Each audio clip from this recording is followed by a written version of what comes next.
Hello everyone, welcome to Miss Shannon's story time. If you're new, I am happy to have you. If you're returning, thank you for coming back. It is still the week right before Christmas, so I wanted to get in another children's book here, A Christmas Story by Tomie dePaola. It is The Legend of the Poinsettia, retold and illustrated by Tomie dePaola. Again, another author that I enjoy, especially because he did his artwork on this as he does in all of his stories. So here we go. We're going to hear what this story is all about. The Legend of the Poinsettia, retold and illustrated by Tomie dePaola.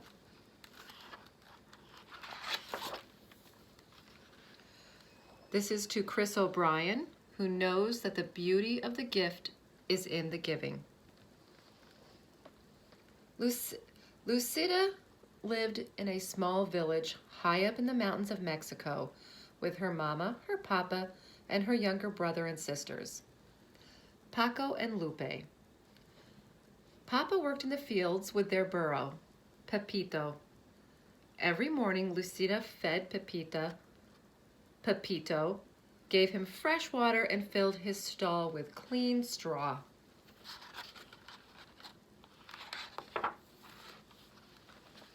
At home, Lucida helped Mama clean their cosita, their little house, and pat the tortillas for their meals.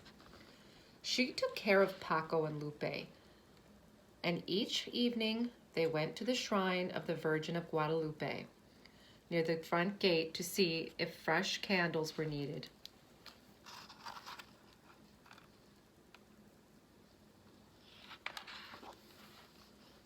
But every day was not work.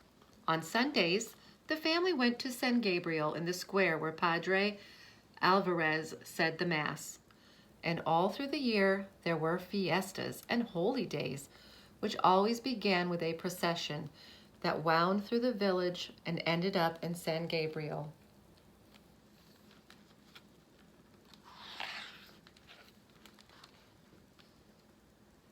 One day close to Christmas, La Navidad, Padre Alvarez came to their casita. Ah, Senora Martinez, buenos dias. Good day.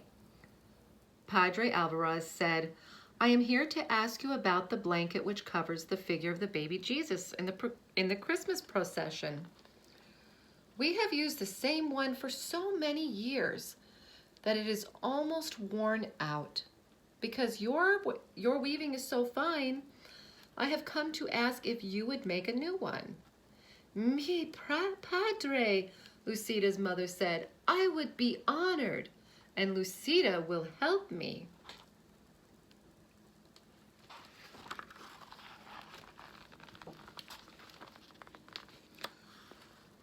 On Saturday, Lucida and Mama went to the market to buy the wool for the blanket.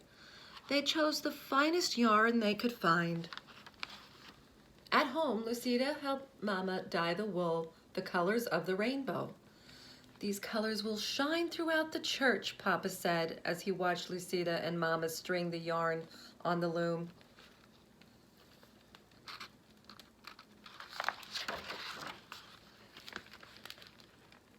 As Christmas drew closer, everyone in the village was busy. All the mamas were making gifts to place at the manger of the baby Jesus in the church. The papas worked together putting up the manger scene in San Gabriel.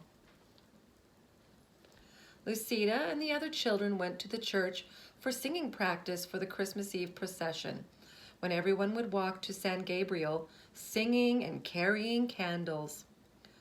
Once inside, Padre Alvarez would lay the figure of the baby Jesus in the manger, and the villagers would go up and place their gifts around it. Our gift will be the blanket for the baby Jesus, Lucida told her friend. I am helping Mama weave it.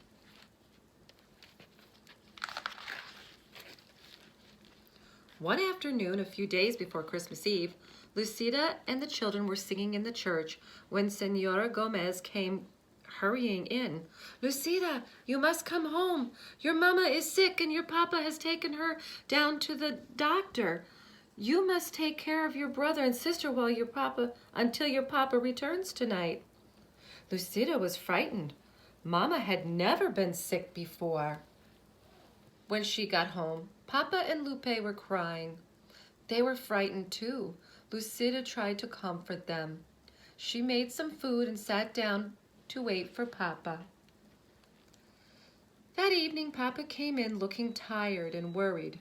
He drew Lucida close and said, Lucida, mi niña, your mama is ill. Your Aunt Tia Carmen will take care of Mama until she is well.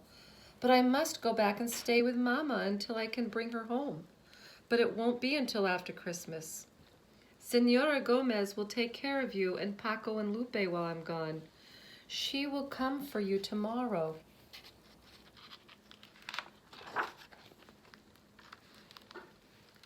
The next afternoon, Lucida overheard two women talking. Lucida's mama is ill. She won't be able to finish the blanket for the procession. Isn't it a shame? See, said the other women. We're all so disappointed. Padre Alvarez will have to use the old worn-out one. When Lucida went home to feed Pepito and get clothes for Paco, Lupe, and herself, she looked at the unfinished blanket on the loom. Perhaps I could finish it, she thought.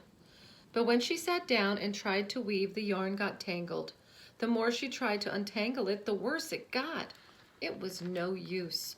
She could never finish it by herself.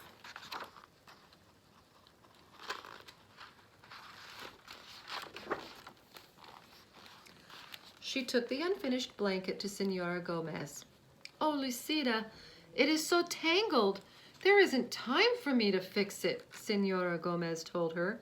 Tomorrow is Christmas Eve. Lucida started to cry. It was her fault the blanket was ruined. Her family wouldn't have a gift to place at the manger of baby Jesus. Don't worry, Lucida. We will all go to the procession together. Lucida didn't say anything, but in her heart, she felt she had ruined Christmas.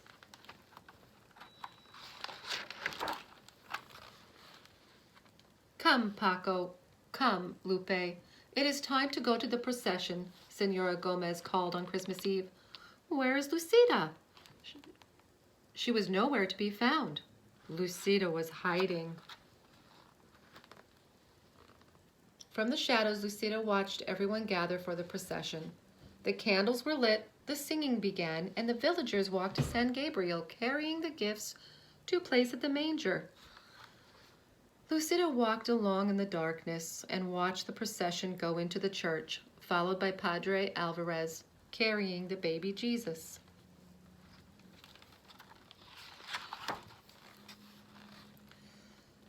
Little girl, are you Lucida? An old woman stood in the shadows nearby. See, Lucida answered, wondering who she was. I have a message for you. Your mama is going to be fine, and your papa will bring her home soon. So you don't have to worry. Go now into the church and celebrate Christmas with the others. Paco and Lupe are waiting for you. I can't, Lucida told her. I don't have a gift for baby Jesus. Mama and I were weaving a beautiful blanket, but I couldn't finish it. I tried, but I only tangled it all up. Ah, Lucida, any gift is a beautiful gift because it is given, the old woman told her. Whatever you give the baby Jesus will love because it comes from you. But what can I give now? Lucida said, looking around. A patch of tall weeds grew in a tangled nearby mess. Lucida rushed over and picked up an armful. Do you think these will be all right? Lucida turned to ask the old woman, but she was gone. Lucida walked into the church. It was blazing with candlelight, and the children were singing as she walked quietly down the aisle with a bundle of green weeds in her arms. What is Lucida carrying? A woman whispered. Why is she bringing weeds into the church? Another one murmured. Lucida reached the manger scene. She placed the green weeds around the stable. Then she lowered her head and prayed.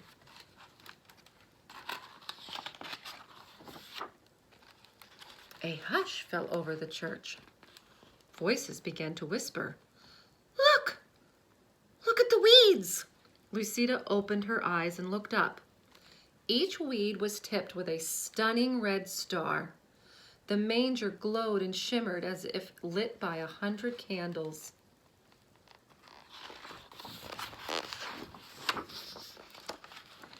When everyone went outside after the Mass, all the clumps of tall green weeds throughout the land were shining with red stars. Lucida's simple gift had indeed become beautiful.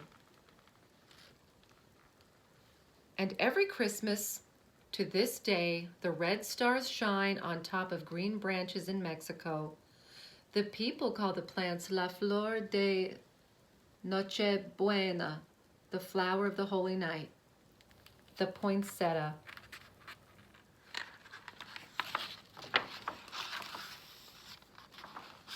All right, so this is an author note.